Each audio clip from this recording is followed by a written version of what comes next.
I'm done arguing with myself about whether anyone will believe this. I just need it down exactly, mile by mile, so the next guy who sees trouble in his lane at 2 in the morning doesn't make my mistake. My name's Evan, 35. I refurbish restaurant kitchens and haul the heavy stuff myself. And last June, I was towing a small trailer behind a rented pickup from Tulsa to Flagstaff, choosing Route 66 because the interstate makes me drowsy. Out here after midnight, the world is a tunnel of high beams and moths. The towns peel away to a handful of dark windows, and your engine becomes the only heartbeat you trust. Past Elk City, the air went metallic, like pennies on the tongue, and the radio dissolved into static and weather from a state I'd already left. I crested a low rise and saw hazard flashers blinking dead center in my lane. A white SUV angled across the asphalt, rear hatch open, steam or dust hissing from the grill. I rolled off the gas, hands light on the wheel the way my father taught me, and coasted closer. On the gravel shoulder a woman lay on her side with her wrists cinched behind her back, mouth taped, knees tucked like someone had folded her smaller. She lifted her head and stared at me, eyes wide enough to hurt. A man in a reflective vest stepped into my lights and did that professional palm-up wave that makes your foot find the brake by itself. His vest was too clean for the shoulder and his boots didn't carry dust. He smiled like a hotel clerk. "Just past us, buddy," he called, out of the lane. Ambulance en route. I eased forward at 5 miles an hour because that is what a decent person does. And as I passed the open hatch, I saw what looked like a rolled carpet inside. Duct tape in a belt around the middle, one end dark and stiff. Behind the first SUV, tucked nose to nose in the dark, crouched a second one with no front plate. Farther back, a motorcycle idled, rider helmetless, jaw thin and scarred, watching like he was timing me. The woman's eyes begged in the language every human understands. She gave the smallest shake of her head. No. The vest man walked alongside my door with one hand on my mirror like he owned it. Under his breath, to her, I heard him say quiet, the word "a leash." My skin went cold. I tapped the horn twice, drifted left to straddle the dotted line. And that's when the rider flicked his wrist and a tow chain snaked under the SUV's front bumper and across my lane. Hook up. Hungry for my axle, I jerked. The wheel left harder, put half my truck over the center line, felt the chain claw at the trailer tongue, and then ping free. And in the same motion, I mashed the gas. The vest man's fingers raked the glass and I heard the flat sound of palm on window. The rider shoved off the gravel and got one boot on my trailer step, and his glove slid on the stainless crate I was hauling, and then the trailer kicked. The tire grabbed, and he slipped. I saw his shin take the chain and fold. The second SUV's headlights ignited like a stadium. I threaded between them tight enough that my shoulder pressed the window as if that could make the truck thinner. In the mirror, I saw the woman roll to her back and kick, and then the scene collapsed into dark. I didn't breathe until the road straightened and the hazard flashers were a red rumor far behind. My phone shook in my hand before I remembered I was already holding it. 911 asked for a mile marker. I could only say Old 66 west of Elk City. To SUVS, a bike, a woman zip-tied, a chain in the road. "The message is received. Do not return to the scene," the dispatcher said, voice built to steady strangers. "Units are en route. Stay in motion. Keep a steady speed." I told her I would, and then I looked in the mirror and made a liar out of both of us. A single headlight grew in the black like someone was pouring light into a jar. The bike was up again. No helmet. No fear. He came along the shoulder, matched my right fender, and knifed in toward my door like he meant to step through it. I east left and he mirrored me, boot inches from my running board. He raised his fingers and tapped his temple like think. I don't know if that was for him or me. 40 seconds later, white swept the cab so bright I could see dust in the air. The first SUV with highs and bar on. The radio, which I had not touched, coughed itself alive in time to let a man say westbound pickup, slow it down for us, and another man repeat the line half a beat late, like he was learning English. From him, I killed my highs to kill their glare and almost ate the night. When I snapped them back, there was a cattle guard and a narrow bridge over a dry wash. I held center and drove the grate like ice. The trailer hopped and settled. The flatbed air horned. Once teacher's desk, not warning, and the bike chose bravado over brakes and tried to bunny hop a tangle of chain link that lay half on the shoulder. The rear wheel bit, the fence lifted, and the rider became a ragdoll attached to the earth by his shin. I didn't look twice. I aimed at the only light available, a yellow rectangle low to the ground that might have been a bar or a garage sign letters sleeping or dead. It turned out to be a tire shop with a hand-painted board that said Hank's 24HR in optimism. A big man with a goatee stood in the bay's glow with one hand on a rolling jack. He looked at me, then passed me down the road, and lifted his palm, in a way that meant keep coming, not stop. Round the back, he said, as soft as a stable boy. Doors open, I coasted through the U-shaped gravel lane and tucked the pickup behind a stack of dead tires. My heartbeat finally arrived in my ears. The dispatcher was still on. They crashed, I said. One bike, maybe one SUV. I'm at Hank's. Stay put, she said. We have your coordinates.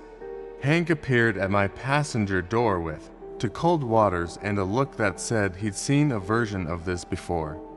I told him the quick version chain, woman, to SUVS, and he listened like he was measuring a board.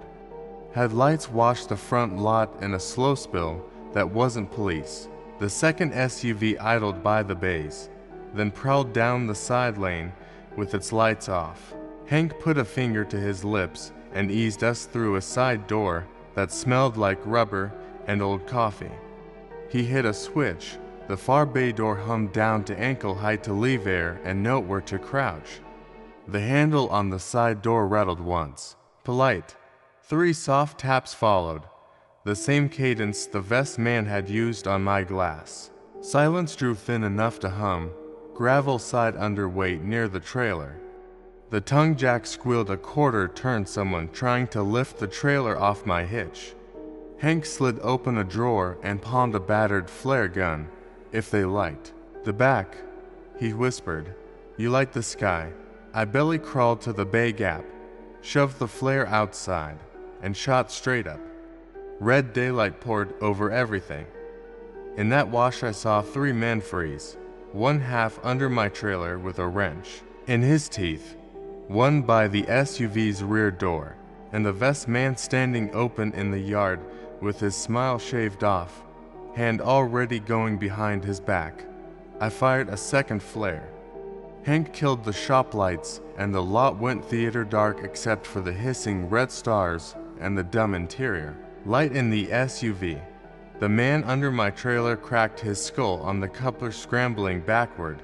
The SUV lunged, fishtailed, and died when its front wheel dropped into a ditch cut by last monsoon. Blue and white arrived all at once. Sirens late to a party the night had been throwing without them. Deputies boxed the lane. Commands found verbs. Metal hit gravel. A deputy popped the disabled SUV's hatch, looked once, and shouted for M's with a voice that had run out of denial. I couldn't see the woman. Maybe she had been in the other one. Maybe she had run.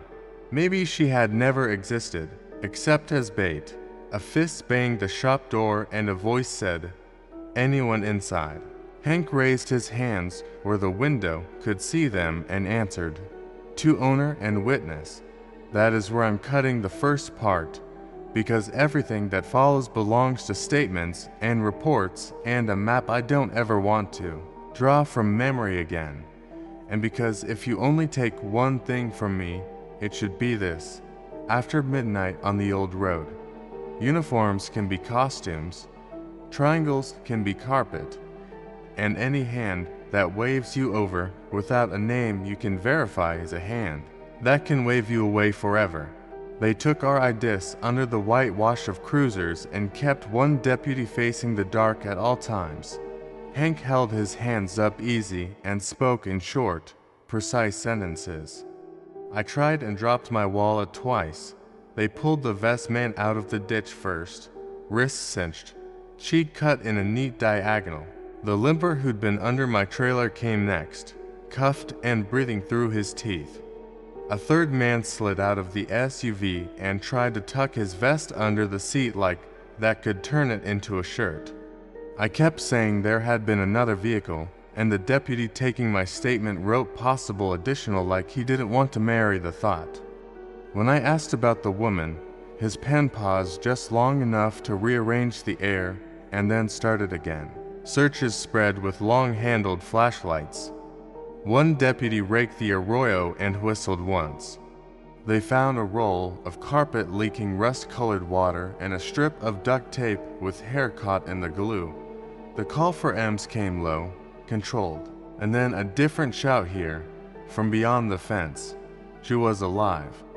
They cut the ties at a culvert mouth 50 yards down, pulled her up with gloved hands, and set her on a rescue blanket. She blinked like daylight hurt. A medic talked to her in that slow, full of words way people use with the newly returned. She could answer yes, no by nodding, and when he asked how many, she tapped her fingers against the blanket, then hesitated, and tapped a third. The deputies didn't look at me. They looked at the chain in the lane like it could confess. They kept Hank and me until the sky bled gray and the floodlights lost their authority. We each gave 3 versions, the last one matching the first, because adrenaline had burned off. A sergeant with a pad and a careful mustache told us straight, staged breakdowns have turned into a side industry on the old road. Fake tow help, fake flaggers, sometimes worse. They count on decent people, he said. They make decent expensive. He told me to follow him to the substation to sign the long form. Hank held my shoulder for the half second he allows himself and said, "Send a postcard when you get there safe," like a man setting a nail with two gentle taps. At the substation, the air smelled like coffee and dry carpet. A young deputy photographed the gouge in my trailer hitch and brushed metal dust from the coupler into a bag. Another slid a flashlight under my bumper and found a black rectangle no bigger than a deck of cards snapped to the frame by a magnet. "Tracker," he said, like weather. I didn't know whether to sit down or stand taller. "Someone put this on you before Hank's," he added. "Probably at a gas stop, or back at that motel you mentioned. Very fast, very practiced." He showed me a handful of similar rectangles in a plastic tub like lost and found keychains. They called me into an interview room with carpet to clean and a chair that felt like an exam. A plainclothes detective walked me through the timeline minute by minute with the patience of a math teacher. When I stumbled on a landmark, he produced a satellite photo and tapped it with a pen. "Here," he said. "Chain would have been laid across this seam. They like seams." He pushed a plastic sleeve across the table with my name written wrong on the sticker, and inside it was the photo that had been taped to my mirror, same family I'd seen in the wallet. But now the man's eyes blacked out with marker and the kids' faces rubbed to gray. "Why me?" I asked, and hated the small sound my voice made. "Not you," he said. "Whoever stopped. Tonight it was you." He had me sign 3 forms that were really the same story in different fonts. Halfway through my signature, the Station phones spiked like a classroom before lunch. A radio shouted units and mile markers and a tone so sharp it made my molars ache. The detective excused himself and came back with the story already on his face.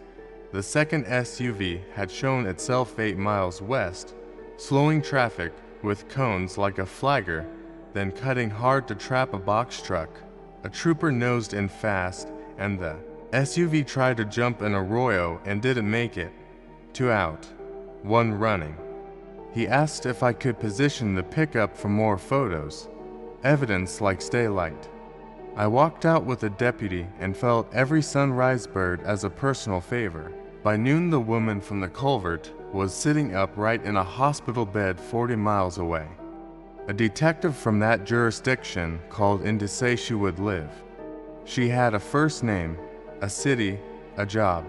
She had been taken 2 hours prior at a rest pullout by someone in a vest who said her back tire looked low. She says she heard a chain, the detective said.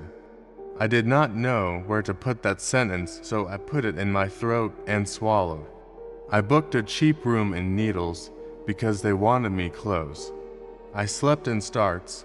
At 3:11 p.m. an unknown number texted me a photo taken from behind my truck on the substation lot, my trailer, my plates, a sliver of my face in the reflection. The text said nice hitch and a thumbs up emoji like a child had borrowed a phone. My hands went cold, then hot. I walked the photo to the desk sergeant and watched his jaw set. They pulled the exterior camera feed and found a man in a ball cap, pausing at the far curb, not crossing, just learning the rhythm of doors. The cruiser they'd parked by my room moved to the far end of the lot in a way that looked casual and wasn't. Just before dusk, Hank called. He didn't ask how I was. He told me how to be. When you start replaying it, make the film slower, not faster, he said. Fast makes you lie to yourself. Slow makes you honest. Then he said a sentence that didn't feel like advice until later. They need you to perform. Don't audition. At 9:20 p.m. the cruiser outside chirped once and the officer tapped my door. We're going to take a slow loop, he said. You stay inside. I watched the parking lot camera on the motel channel. The feed showed nothing for a long minute, and then a dark sedan drifted past the entrance lane with its lights off, then on, then off again, the kind of stutter a person makes when they're choosing between showing and seeing. The cruiser followed in a long arc, and the sedan accelerated in a way that made the pixels smear. A moment later, the channel cut to blue with the words nitrogen monoxide signal, and I stood there with the remote in my hand like a man holding a useless tool in a useful world. The officer knocked again 5 minutes later. All good, he said. There, not artful, when the sun's down and they're out of their costume. He looked past me at my packed bag. You should think about leaving at first light. In the morning they let me go. Change your route. The detective said, change your habits. For a week, pretend someone who hates routine is writing your schedule. He handed me a copy of my own statement like a mirror nobody likes. Hank had left a note at the shop with grease on the corner. Get there safe. Send a card. I drove in daylight with the radio off and the windows down and counted school buses and dogs and mailboxes as if they were talismans, at a wide shoulder. Outside Kingman, I pulled over and walked the length of the trailer, touching every strap and corner. No chalk smile on the sidewall, no magnets under the bumper. A raven watched me from a pole like he owned the franchise for the sky. I said thank you to the empty road and kept west. 2 months later, I mailed Hank a postcard from a diner in Gallup with a picture of a pie that did not exist on its menu. I wrote the shortest thank you I could. You waved me into the right door. He sent one back that only said, keep driving when the hands are too clean. I keep them both in the glove box with a pen that bleeds through cheap paper, so I will Never forget how fast ink travels on a lie. If you take the old road after midnight and a vest steps into your beams and a palm asks for your decency, understand that uniforms are costumes when the audience is fear. If cones appear too tidy and a smile looks practiced and there's a chain, where there should only be heat, aim for cameras, for booths with bored men, for lights that belong to the state. Let a woman's smallest shake of the head weigh more than any order a stranger's hand can give you. Keep rolling until the sun is at your back and the map stops drawing that mile of road over and over again.